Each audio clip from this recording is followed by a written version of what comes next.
बच्चा थका हुआ या चिड़चिड़ा है, ये सिर्फ शरारत नहीं हो सकती।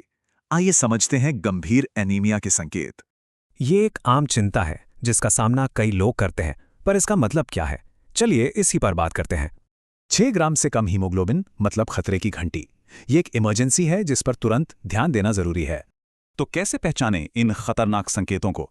चलिए उन लक्षणों को देखते हैं जिन्हें अनदेखा नहीं करना चाहिए। सबसे पहला संकेत है लगातार थकान। अगर बच्चा हर वक्त थका थका सा लगे तो ये एक बड़ा इशारा है। थोड़ा खेलने या चलने पर ही सांस फूलना, ये बिल्कुल भी नॉर्मल नहीं है। बच्चे की जीभ, हथेली और आंखों के नीचे देखें। अगर ये पीली या सफेद दिखें तो ये एनीमिया हो सकता है। अब बात करते हैं एक अजीब आदत की। ये एक बहुत ही जरूरी संकेत है।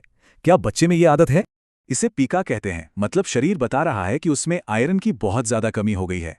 तो सवाल ये है कि करें क्या? चलिए अब इसके सही इलाज पर फोकस करते हैं।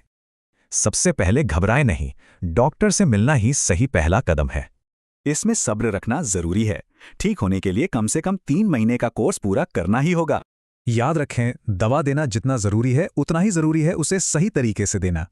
तो इसे खाली पेट या नींबू पानी के साथ दें, दूध या दूध से बनी चीजों के साथ बिल्कुल नहीं। ये 3 स्टेप प्लान बच्चे को फिर से सेहतमंद बनाने का एक सीधा साधा रोड मैप है। इस प्लान का एक और जरूरी हिस्सा है पेट के कीड़ों की दवा। समझते हैं ये क्यों जरूरी है? ये कीड़े शरीर से खून चूसते हैं, जिससे अनीमिया की हालत और भी खराब हो जाती है। दवा तो अपना काम करेगी ही, लेकिन असली ताकत तो सही खाने से ही आएगी। ये बहुत जरूरी है। हरी सब्जियां, अनार, खजूर और गुड़ चना, ये सब आयरन से भरपूर चीजें डाइट में जरूर शामिल करें। तो चलिए इन सारी जरूरी बातों को एक बार फिर से दोहरा लेते हैं। याद रखें, पीलापन और मिट्टी खाने की आदत पर डॉक्टर के पास जाएं, 3 महीने आयरन दें, और हाँ, हमेशा विटामिन सी के साथ, दूध के साथ कभी नहीं। आज ही बच्चे की सेहत पर ध्यान दें। हमारी जागरूकता ही उनकी सबसे अच्छी सुरक्षा है।